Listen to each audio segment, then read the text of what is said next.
Hey, I'm here with Michael Farren. For those of you who don't know, he is, well, a man with a big heart who I just look up to a ton, but also an incredible songwriter. And he's representing Simple Hymns, and he's sang that beautiful hymn, Come to the River.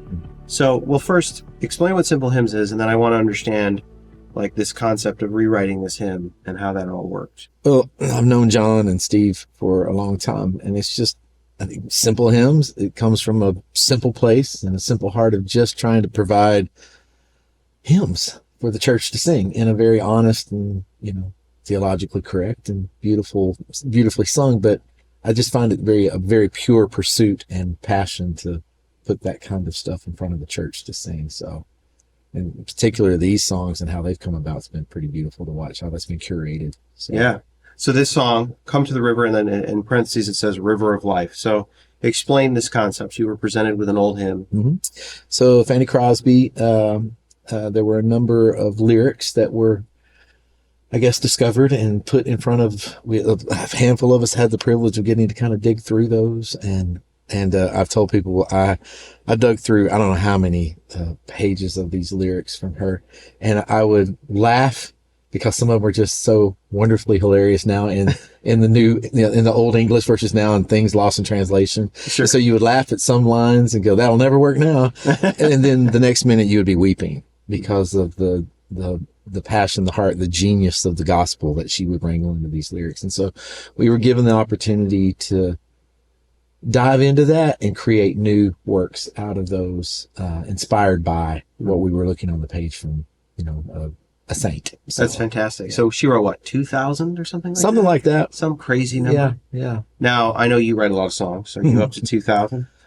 I am past 2000, but that's 25 years, and That's a big number, man. and with all of my faculties. So That's a big number.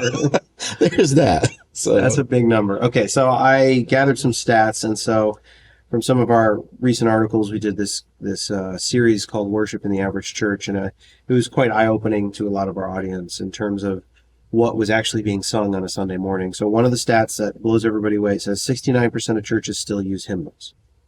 So given that you've written over 2,000 songs, you were obviously inspired by the hymns. I'm assuming you grew up in an environment where the hymns. So do you have a favorite hymn?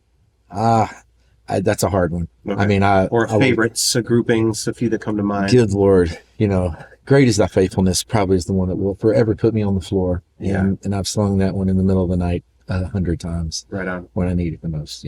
Blessed assurance. What a friend we have in Jesus. I mean, there's a grouping of that kind of thing that just, for sure. Okay, so as a songwriter, then, what is it about these hymns that you can rattle off and remember these moments of personal prayer in the middle of the night? Like, what is it about these songs and the way that they're written that cause them to be the songs that even today 69% of churches go to? I do think that the writers of old were pulling a very specific theology thread. They were less concerned with lyric and melody and more concerned with making sure the gospel was represented well. Mm-hmm. And so there's a richness to what you're singing that just resonates way down deep. Because you could take the lyric and you could literally, if we're honest, I'm nostalgic about hymns and hymn melodies and hymn forms and formulas, but I could take, Blessed Assurance and put it on a complete other hymn with a completely different melody, and it still works because of the content. I think it started with the richness of trying to project the truth of the gospel and the richness of what we have in Christ. But, if we're honest, it was a limited language and a limited melodic, structure a lot of times. And even that, though, is very much on purpose because everyone could sing it. Yeah. Like everyone could, you remember them. Accessibility. It's complete accessibility. Yeah. And so I think for me, it's equal parts richness of remembering who I am and remembering who Jesus is to me. And there's nostalgia in it of it's just comfort in moments when I've needed it. And, I grew up in church and singing out of the green and the red and the blue hymn books, in a Baptist church in Texas. Yeah. So I'm grateful that I have a rich depth of that pushed me on the journey. But I don't know. It really does inform a lot of what I do for sure. That's so good. So, you sit in a lot of writers' rooms, obviously. 5 days a week, full-time writer, songwriter. Are you writing hymns? Are you writing hymns right now? Is that a thing? Oh yeah, for sure. And so the modern hymn, I find great value in modern hymns. I'm deeply connected with a number of organizations, from Simple Hymns to City of Light, some others, that is a passionate pursuit of theirs. So I've been very blessed to get to be a part of some of those streams that are really pushing into that. I don't know what other statistics you have, but I read one recently, even pertaining to some things I'm a part of. Some of the, somebody told me recently, particularly with like City of Light and a song called Yet Not I, the demographic driving that song in popularity is 20 somethings. Wow. Okay. What do you do with that? Yeah. And I think from my kind of looking at it, that generation, I have 2 daughters in their 20s, and that generation is very uniquely looking to feel rooted. Yes. They want to feel rooted in truth and something that feels rooted and ancient to them. So I think that's a part of it as well.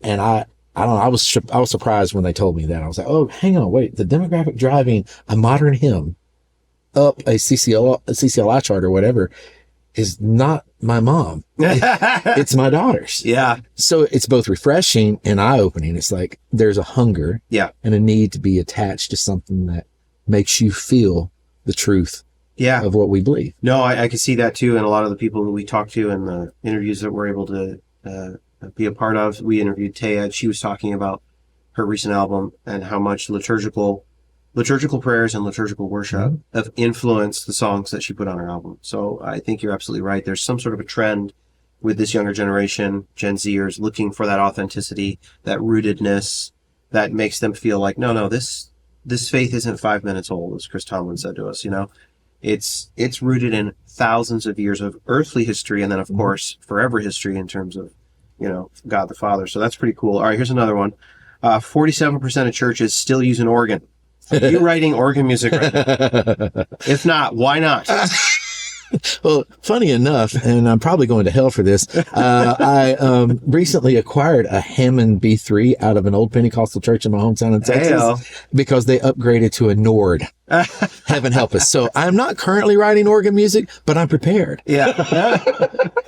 I'm prepared. Taking lessons from Eddie DeGarmo or these guys. God, that would be a dream. Wouldn't that be cool? That would be a dream. Yeah. All right.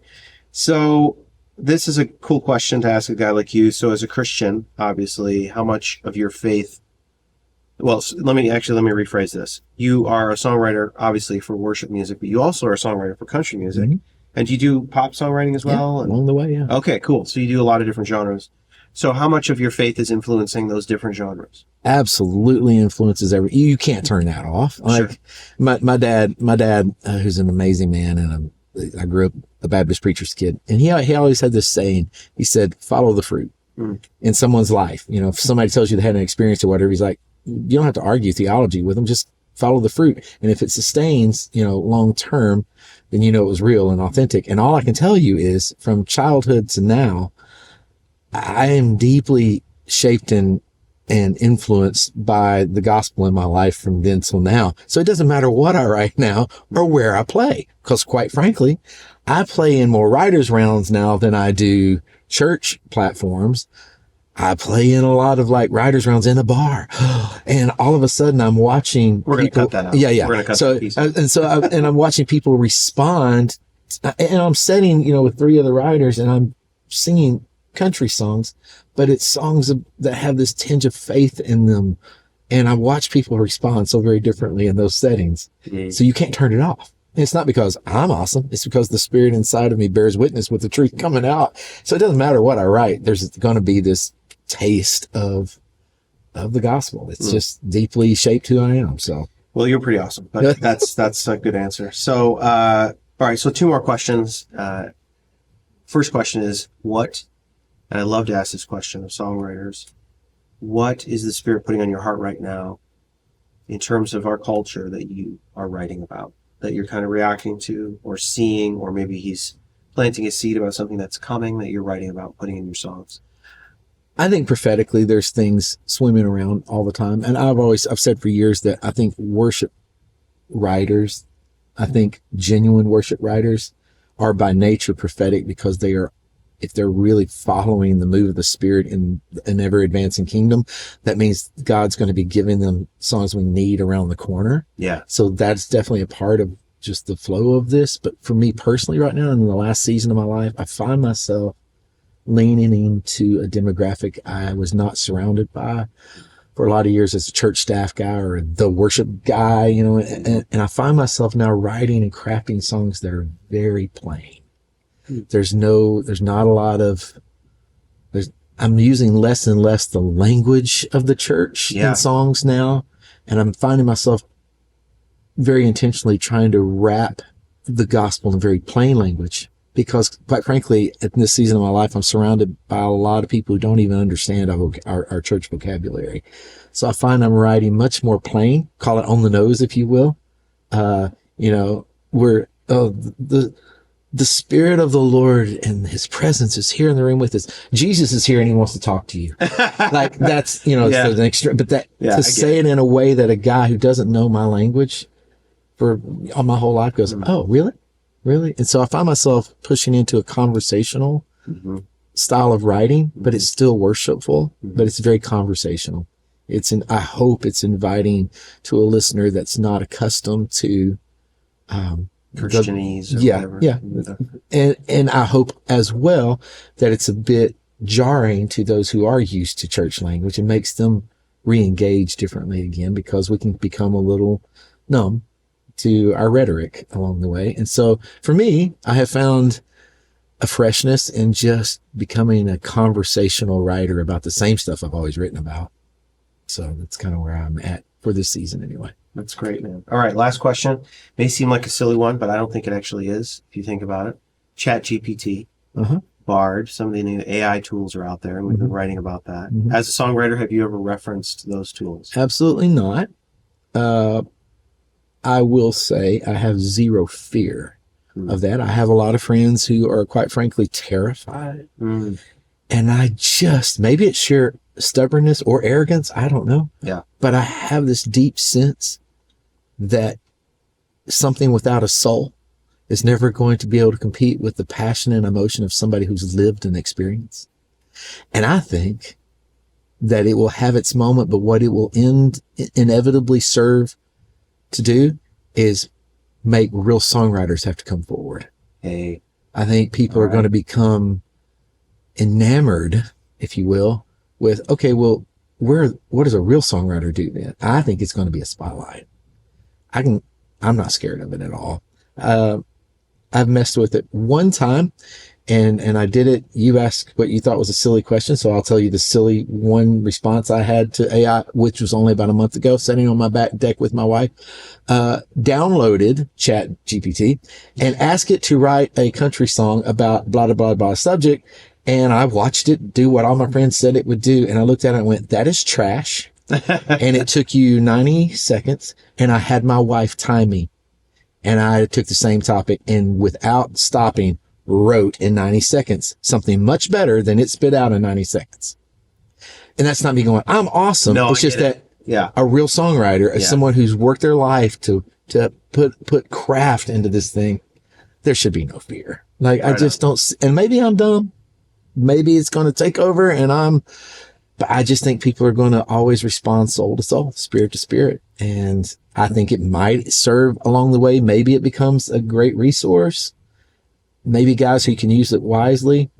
But I think people who use it to prop up their inability, that won't be able to sustain very long. Yeah, it'll get flushed. I don't think it will sustain long. So you either can or you can't.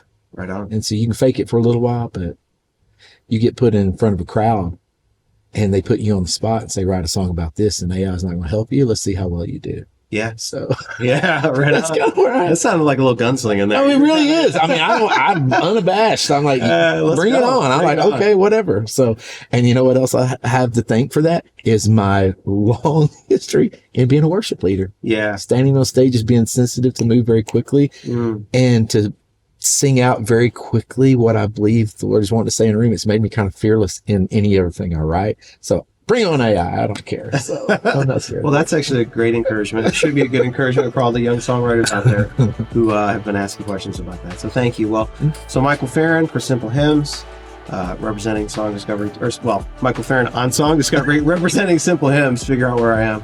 Thank you, man, for hanging with us. Thanks for letting me hang out. Yeah, beautiful song. I guess you guys are going to enjoy it. Because that's Jesus doing something good through them. Right? We're called to love God